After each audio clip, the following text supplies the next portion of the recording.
Hello friends, welcome back my YouTube channel.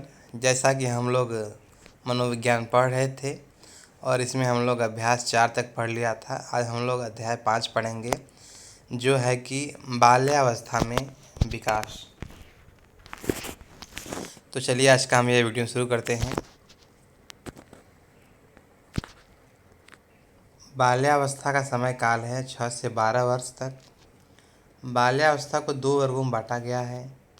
पहला है 6 से 9 वर्ष, जिसको बोलते हैं संचय काल, और दूसरा है 9 से 12 वर्ष तक, जिसको बोला जाता है परिपाक काल। आगे है बाल्यावस्था जन्मोपरांत मानव विकास की दूसरी अवस्था है। इस अवस्था में वह व्यक्तिगत तथा सामाजिक व्यवहार करना सीखता है, प्रारंभ करता है, जो समवयस्क बच्चों के साथ बढ़ती अंतरक्रिया का परिणाम होता है तथा उसकी औपचारिक शिक्षा का प्रारंभ इसी अवस्था में होता है, क्योंकि इसी अवधि में बालक प्राथमिक विद्यालय की शिक्षा प्रारंभ करता है। इसलिए शिक्षा शास्त्री इसे प्राथमिक विद्यालय में प्रवेश की अवस्था कहते हैं।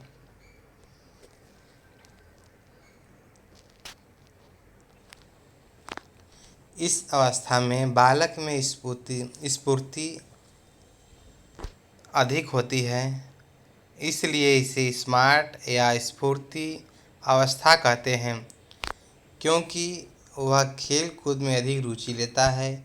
खेल कूद में अधिक सक्रिय होने के कारण उसके शरीर में स्फूर्ति रहती है, साथ ही भ्रमण करने की इच्छा रहती है।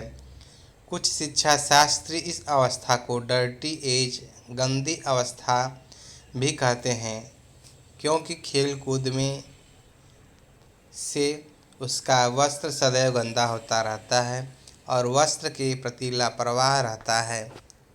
राइट, आगे चलते हैं। कोल एवं ब्रूस ने बाल्यावस्था को संवेगात्मक विकास का अनोखा काल कहा है। नोट है, शैशवावस्था के समान बाल्यावस्था में संवेगों को तीव्रता एवं उग्रता नहीं रहती है, बल्कि संवेगों में सामाजिकता का भाव आता है। बाल्यावस्था में बालक संवेगों पर नियंत्रण करना प्रारंभ करता है। जीन पियाजे ने बौद्धिक विकास की निम्न 4 अवस्थाएं बताई हैं, जो निम्नवत है। पहला है संवेदनात्मक अवस्था, गामक अवस्था। दूसरा है पूर्व सक्रियात्मक अवस्था। तीसरा है मूर्त संक्रिया अवस्था और चौथा है औपचारिक संक्रिया अवस्था, जिसमें पूर्व संक्रियात्मक अवस्था को जीन पियाजे ने 2 वर्गों में बांटा है। पहला पूर्व प्रत्यात्मक अवस्था 2 से 4 वर्ष। दूसरा है आंध्र प्रज्ञा काल 4 से 7 वर्ष। आगे चलते हैं। आंध्र प्रज्ञा काल का संबंध शैशवावस्था का अंत और बाल्यावस्था के प्रारंभ से होता है, जिसमें सामाजिकता का ज्ञान प्रारंभ हो जाता है। इस अवस्था में वह पोस्टमैन, पुलिसमैन, अध्यापक, डॉक्टर, वकील, नेता, अभिनेता और अभिनेत्री जैसी सामाजिक भूमिकाओं का अनुकरण करना प्रारंभ करता है, अर्थात उसमें सामाजिक चेतन तत्व का विकास प्रारंभ होता है। बाल्यावस्था की विकासात्मक विशेषताएं एक दृष्टि में।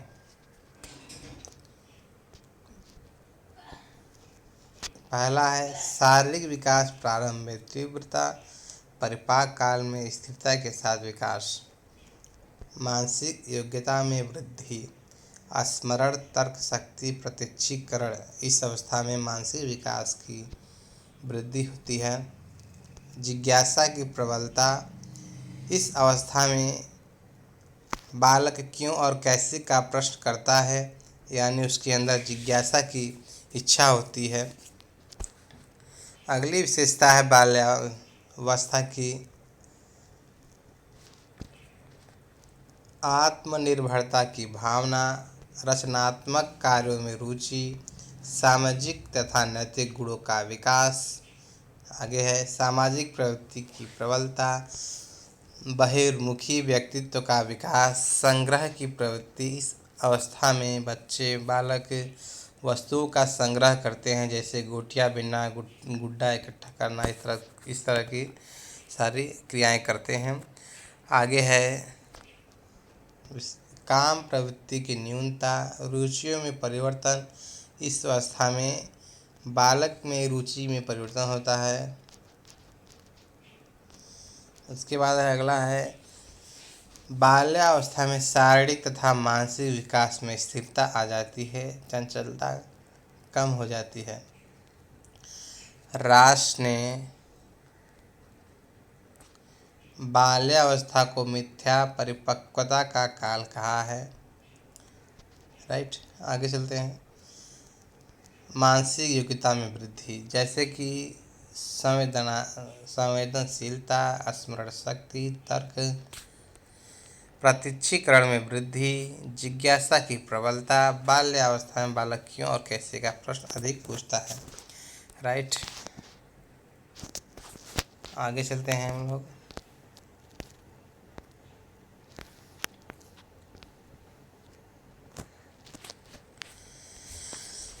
नोट में दिया गया है बाल्यावस्था में बालक विभिन्न विषयों से संबंधित विस्तृत सूचना प्राप्त करता है और कारण को समझने का प्रयास करता है। ठीक है, तो बाल्यावस्था की विशेषताएं हैं सब। अरस्तु ने कारणता सिद्धांत की व्याख्या अपनी पुस्तक पॉलिटिक्स करता है।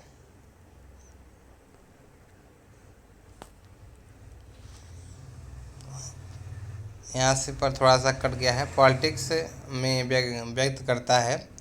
ठीक है, उसने कारणता को 4 भागों में विभाजित किया है। पहला है उत्पादन कारण, निमित्त कारण, और तीसरा है स्वरूप कारण, और चौथा है कार्य कारक।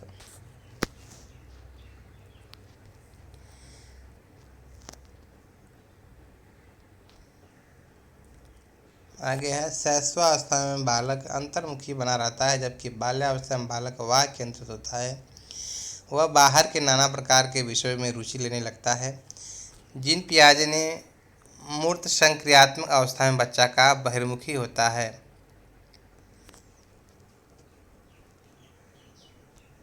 बाल्यावस्था में काम की भावना सुषुप्तावस्था में रहती है, जो किशोरावस्था में जाकर क्रियाशील होती है।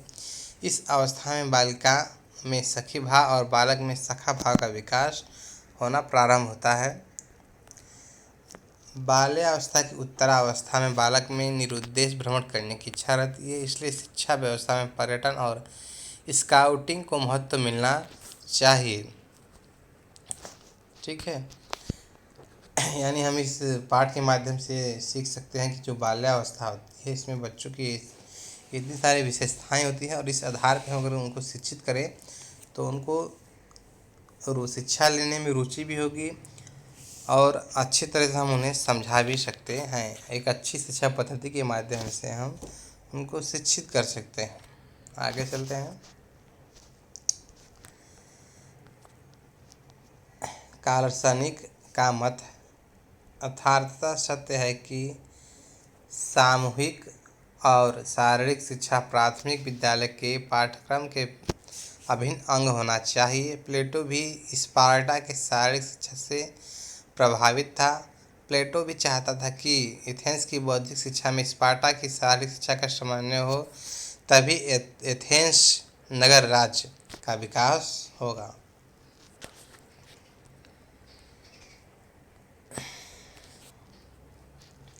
बाल्यावस्था से संबंधित मनोवैज्ञानिकों के महत्वपूर्ण विचार एक दृष्टि में।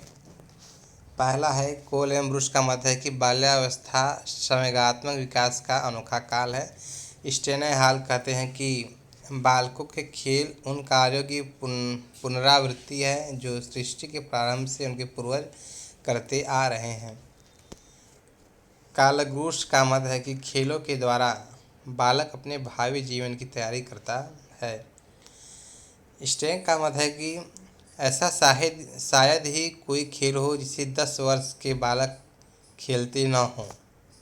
ठीक है, यानी 10 वर्ष तक के बालक 10 वर्ष के बालक लगभग सभी खेल खेलते हैं।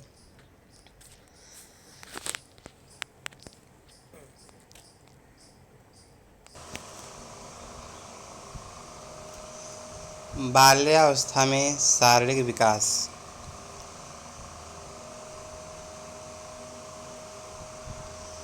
6 से 9 वर्ष की अवस्था में शारीरिक विकास तीव्र गति से होता है। 9 से 12 वर्ष में गति धीमी हो जाती है, लेकिन इस समय शरीर का विकास दृढ़ता के साथ होता है। यही कारण है कि 9 से 12 वर्ष की अवधि को परिपाक काल कहते हैं।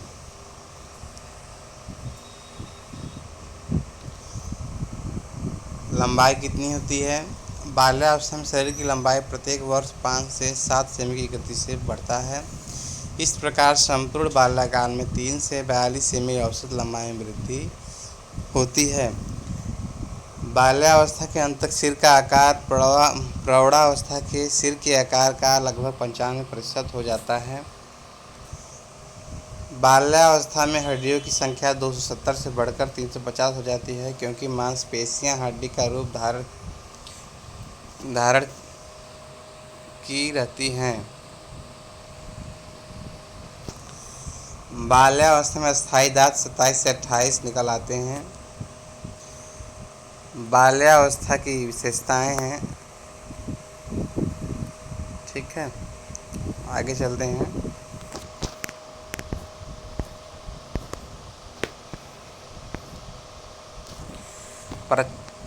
परीक्षा उपयोगी कुछ महत्वपूर्ण प्रश्न हैं।